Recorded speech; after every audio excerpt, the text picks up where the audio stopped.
Oh, what a foretaste of glory divine, heir of salvation, purchase of God, born of the Spirit, washed in his blood.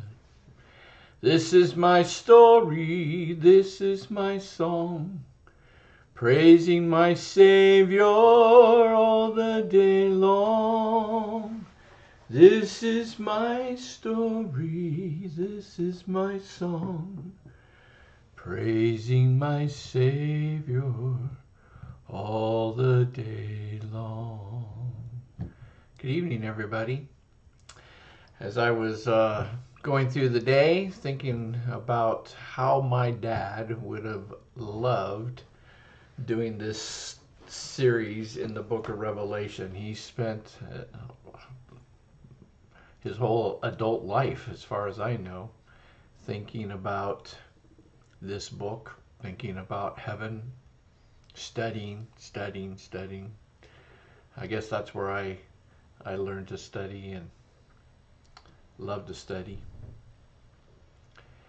And then I'm thinking about my grandma, who's got a foundation in me. That's one of her songs that she taught me. She couldn't carry a tune in a bucket, but we would sit out on the glider swing in the backyard and she'd sing that song. And so those things got dialed down deep inside of me. Welcome to our study in the book of Revelation. Tonight we're going to be talking out of the book of Revelation chapter 9. And I'm just kind of waiting to see if anybody's going to enter into the chat. And I don't see anybody saying good evening or anything, so I'm assuming everything is functioning as it should, but I'm not sure, so I don't have any messages that it's not functioning. I'm just going to go for it. So in Revelation chapter 9, the fifth and sixth trumpets are described, and the fifth trumpet brings a 5-month period of torment for the unbelievers that are on this earth. Hi, Mary. You're always there for me. Blessings. Now I can go on. If Mary's here, I'm good. Okay. In the first 12 verses of chapter 9, John employs the image of a pit 7 times to describe hell. Each time the pit is closely associated with demons, and it's also associated with the unsaved. And it really parallels Romans chapter 10, verse 7. So this image of hell may also imply darkness and imprisonment, since pits were often used as prisons in ancient cultures. And so there's this idea of dark, imprisonment, bondage, captivity, and a few other descriptives that will go on. Now, if you have trouble believing, because in our modern culture that's true, if you have trouble believing God could ever make a hell, remember that it wasn't made for people. It was prepared for the devil and his angels. Matthew chapter 25, verse 41 makes it very, very clear. And those who end up going to hell are in essence choosing to spend eternity with Satan rather than with Christ. So that's really the bottom line.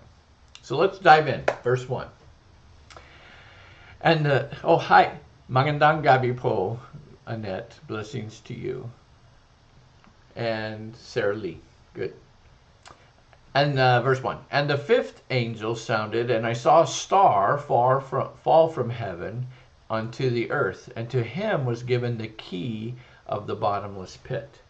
Now, we know that Jesus Christ holds the key to the bottomless pit. He took the keys away from Satan when Jesus went there. He preached and brought captive out with him. That's Ephesians 4:8. So in this fifth trumpet, this is really talking about the expulsion of Satan from heaven. The identification of Satan in this passage, it's not hard to make. Isaiah foresaw this development in exactly the same manner as described by John. In Isaiah 14:12, It says this: how you have fallen from heaven, O star of the morning, son of the dawn. You have been cut down to the earth, you who have weakened the nations. Now, many people mistakenly believe that throughout human history, Satan has already been banished from heaven, or that he reigns in some kind of kingdom in hell. And that isn't true. Satan has always had access to the throne of God, even today, because we haven't reached Revelation 9, right? So even today, he has access to the throne of God, where he serves as the principal accuser of the saints of God. We know from the book of Job, chapter 1, verse 4. Now there was a day when the sons of God came to present themselves before the Lord, and Satan also came among them. We know that that's true, and he is ever before the Lord accusing us. He's the accuser of the brethren. That's one of his names. Satan's entry into God's presence, it changes right here, that we can see in Revelation 9. Now he's kicked out of heaven, and he's furious. Everything's changing. But he carries with him, as he is sent out from heaven, as he's kicked out of heaven, he carries with him the key to the bottomless pit. Now, he didn't have it before because Jesus had it. And now it's given to him by the one, the Lamb, the one who died, who went into the grave, who got the keys, who came out, the one who holds the keys to heaven, to hell, to death, to the grave. That key is given to Satan.